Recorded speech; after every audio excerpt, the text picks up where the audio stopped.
ഒരു കുഞ്ഞ് ജനിക്കുന്നതിനോടുള്ള ബന്ധത്തിലല്ല ഒരു പക്ഷേ ആ സമയത്ത് ഈ തീരുമാനം എടുക്കാൻ പറ്റിയില്ല. അതിന് പല കാരണങ്ങളുണ്ടായേക്കാം. ചിലപ്പോൾ ഡോക്ടർമാർ തന്നെ അതിന് സമ്മതം കൊടുക്കാതിരുന്ന് കാണും. മൂത്ത കുഞ്ഞിന് 1.5 വയസ്സേ ഉള്ളൂ, 2 വയസ്സേ ഉള്ളൂ. രണ്ടാമത്തെ കുഞ്ഞ് കഴിഞ്ഞ് ഇപ്പം തന്നെ പ്രസവം നിർത്തണമെന്ന് പറയുമ്പോൾ ചിലപ്പോൾ ഡോക്ടേഴ്സ് ഡിസ്കറേജ് ചെയ്യും.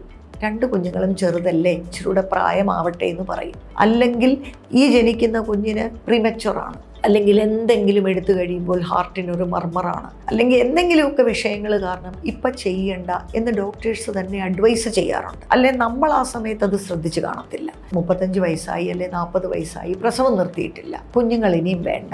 അങ്ങനെയാണെങ്കിലും ഇൻ്റർവെൽ സ്റ്റെറിലൈസേഷൻ നമുക്ക് ചെയ്യാൻ കഴിയും. അതിന് ലാപ്രോസ്കോപ്പിക് വഴി നമുക്ക് സ്റ്റെറിലൈസേഷൻ ചെയ്യാം. വളരെ ഈസി പ്രൊസീജിയറാണ്. ഒരു ദിവസം രാവിലെ വന്ന് നമ്മൾ ഹോസ്പിറ്റലിൽ പ്രൊസീജിയർ കഴിയുന്നു, അന്ന് വൈകിട്ട് തന്നെ അല്ലെ നെക്സ്റ്റ് ഡേ രാവിലെ നമുക്ക് വീട്ടിൽ പോകാം. ഒത്തിരി റെസ്റ്റ് ഒന്നും നമുക്ക് വേണ്ട. ഇത് ചെയ്യുന്നത് വളരെ നല്ല അഡ്വൈസബിൾ ആയിട്ടുള്ള ഒരു കാര്യമാണ് എന്ന് വീണ്ടും ഓർമ്മിപ്പിക്കട്ടെ. കാരണം ഒരു 40 വയസ്സ് ആയി എങ്കിലും പീരീഡ് നിൽക്കുന്നത് ഒരു 50 വയസ്സോടു കൂടിയാണെന്ന് വിചാരിക്കുക. ഈ 10 വർഷത്തെ ഒരു നീണ്ട ഗ്യാപ്പ് വീണ്ടും എല്ലാ മാസവും ഒരാശങ്കയോടെ നമ്മൾ കഴിച്ചു കൂട്ടണം. നമ്മൾ ശ്രദ്ധിച്ചില്ലെങ്കിൽ, കോൺട്രസെപ്റ്റീവ് മെത്തേഡ് യൂസ് ചെയ്തില്ലെങ്കിൽ, കോണ്ടാക്ട് ചെയ്ത് കഴിഞ്ഞാൽ പ്രഗ്നൻ്റ് ആകുമോ എന്നൊരാശങ്കയിലാണ് ഈ സ്ത്രീയുടെ ജീവിതം മുൻപോട്ട് പോകുന്നത്.